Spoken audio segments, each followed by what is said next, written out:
PPE, which, by the way, I've been using more acronyms, I think, in the past 4 weeks I've ever used in my life. PPP, PPE, EISL, I don't know, IDK. So with that, Julia, what are some of the questions that have come in ahead of time on PPE that would be a great time to ask Pam for some clarifications? Sure. So the question is, do employees have to wear masks at all times? And do the employees have, or does the employer have to provide the mask for employees if needed? It's kind of, I think it's difficult to answer the question about all times. Anytime you're out in public right now, that's what we're expecting. We're expecting you to wear it at your job. So there really isn't like sometime you're taking it off there. So I guess that's yes. It is required. So you need to wear the cloth face mask, or you can wear a surgical mask. You cannot wear face shields. They're not something that is considered protective enough. So hopefully that's the answer to that question. Mm-hmm. Yeah, so when we talk about a cloth face covering, there's been a lot of questions about, the surgical masks or paper masks, and I haven't personally seen a paper mask, so I don't know if Anthony or Samantha has additional descriptions there. But what type of facial covering is appropriate from the LNI's perspective? Really, we're kind of okay with anything you can find. You can wrap a shirt around your face. But the surgical masks are usually the paper masks that people think about. Also, there's kind of dust masks. Those would be hard to find. It's really actually hard to find surgical masks. Well, it was a week ago. I don't know. But anything that you can use to cover your nose and your mouth is considered a face mask to us. Thank you. Joe, I don't know if you're still with us from the health department perspective, but the health department and the industry have been working for years together on the question of gloves. And there's always a debate on hand washing and gloves. Typically, hand washing is better protection. What is your guidance for the front of the house and gloves, Joe? If you're still with us.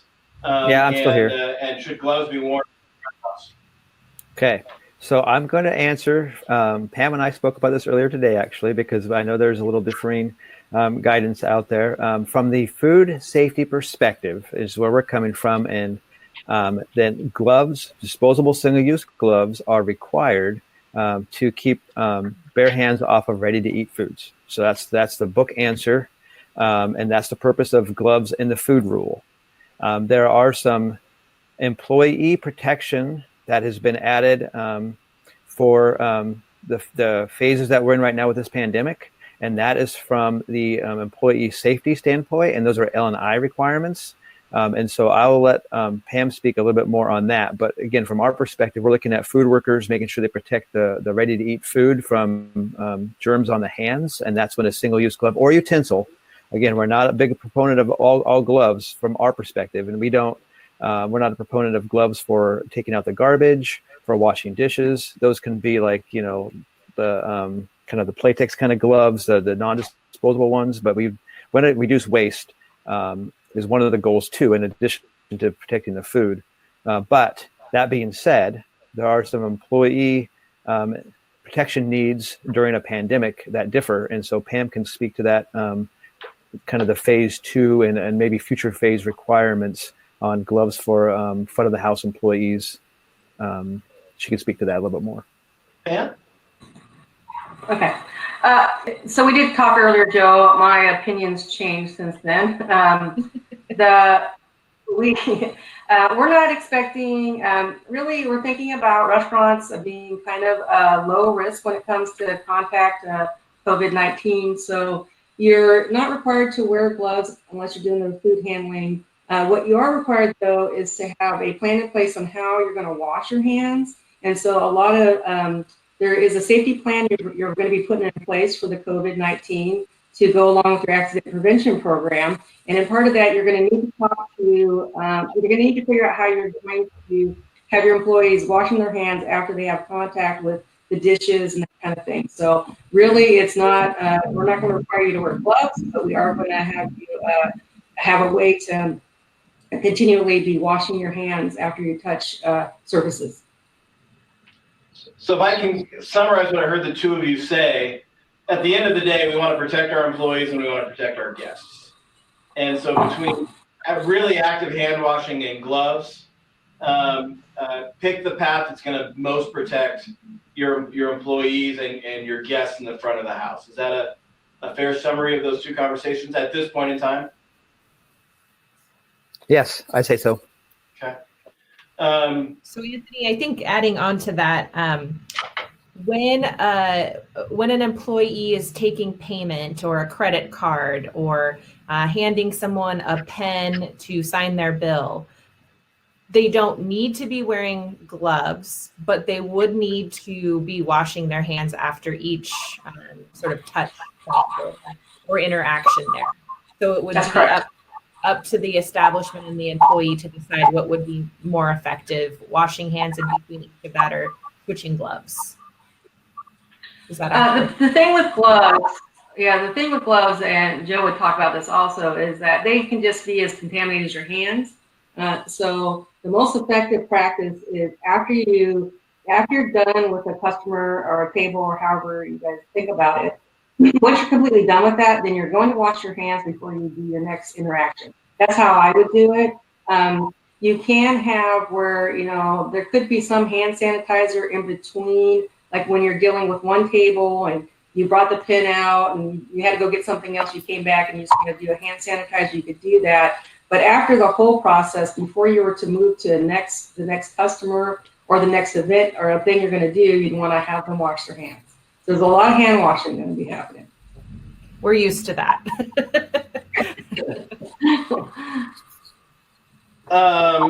Coming back to something that Julia said earlier, small restaurants in particular, cooks will often be by themselves in the back of the kitchen with a pass-through window, separated from other folks, and it does tend to be hot in the kitchen.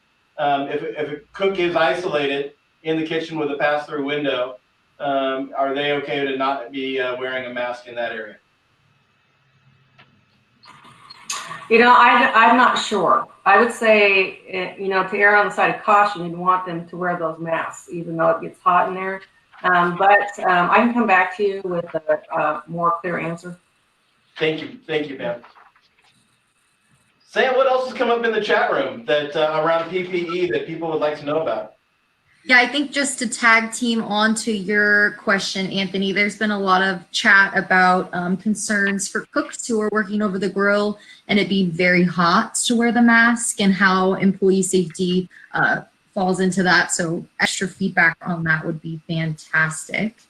And I think one of the things that's come up is the difference between a face mask and a face shield. What is the difference and why is a face shield not allowed and a mask is? Well, the first question, so the social distancing, the cloth coverings and phase 2 are required. So if it is hot, you're going to need to just, maybe you're turning up air conditioning or you're putting a fan there, but there's no really a way around the cloth face mask. They need to wear that. If they're by themselves, then, they're really not going to have contact with anybody, then, you could maybe think about that a little differently, but I don't know what scenario anybody would ever be completely alone in a restaurant. So it's likely that you're going to have to wear these cloth face masks until we're in a different phase, even though it's hot. So you just have to kind of, speak to employees about that scenario and, try to best make them comfortable. The face shields don't work because there is too much of the ability for the aerosol of COVID-19 to get into your face as well as it's for you to pass it to the other person. So it doesn't actually block your breathing, and that's the whole point of the cloth face mask. So that is the difference between the two. Okay. Sam, what else is in the chat room there?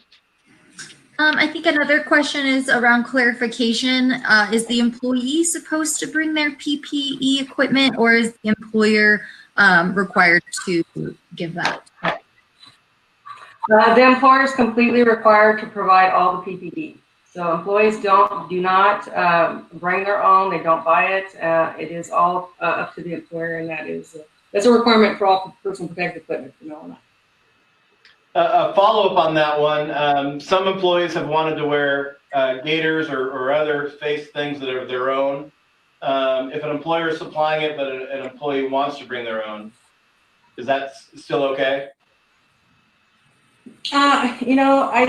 I'll tell you how Illinois is doing that. We're allowing employees to wear their own if they want, but we're also supplying it. So we're doing both.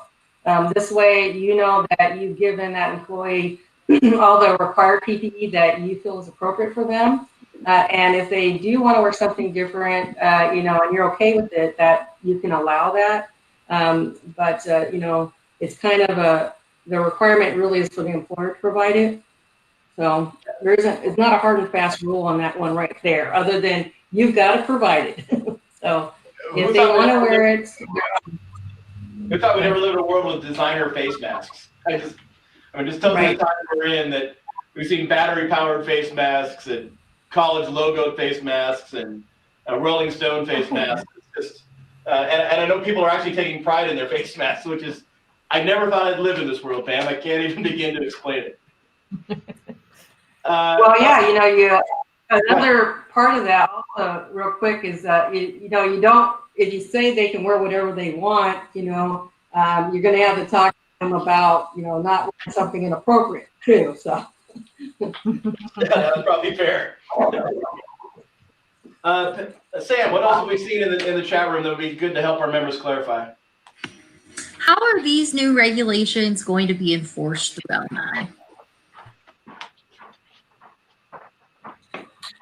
Well, so it's pretty serious, and so everybody needs to, when I say this, there's kind of two ways that we look at this. If we get an employee complaint that you as an employer are not following the COVID-19 guidelines, we will come out to your establishment in an enforcement capacity. Right away, we're going to ask you to, see if you, change whatever the issue is, and we'll help you try to fix it. However, there is a scenario that if you're not willing to fix it or it can't be fixed, we'll probably close your business until you can fix it. So that's kind of how the phases work. Okay. Any other PPE questions, Sam? And if not, I'm going to jump on to screening employees. Okay.